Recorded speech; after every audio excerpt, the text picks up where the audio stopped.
নয়ন ভাই, ও নয়ন ভাই, আমি দলের জন্য যে আপনি এত ত্যাগ স্বীকার করলেন, আপনি ঠিক কত বছর জেলে ছিলেন? 2 দিন 3 দিন 5 দিন 10 দিন 4 বছর 4.5 বছর 5 বছর এরকম করে 19 বার জেলেছিলাম। 19 বার যদি হয় আসলে কত বছর হইব? और अभी तो रुको, क्लाइमैक्स अभी बाकी है। আচ্ছা, আপনি রিমান্ডে কতবার গেছেন? রিমান্ড খেটেছি কতবার হিসাব নেই। আচ্ছা নয়ন ভাই, তাইলে নয়ন ভাই আরেকটা প্রশ্ন, আপনার মোট কত বছর সাজা হয়েছিল? জেল হয়েছে কখনো 20 বছরের জেল হয়েছে, কখনো 17 বছর জেল হয়েছে, কখনো 10 বছর, কখনো 2 বছর। এত বছর আমার মাথায় আসতে আসছে না, এত বছর। তো নয়ন ভাই, আপনার বয়সটা কত বর্তমানে?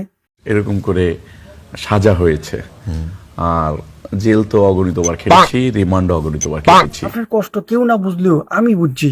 কত ত্যাগ, কত রক্ত গামের লগে ফরসাবের লগে জড়াইছেন, এটা আমি একমাত্র বুঝছি। আর আপনি একটু বাইরে গিয়ে আবার ঢুকেন, আমরা আপনাকে দাঁড়ায় সম্মান করি।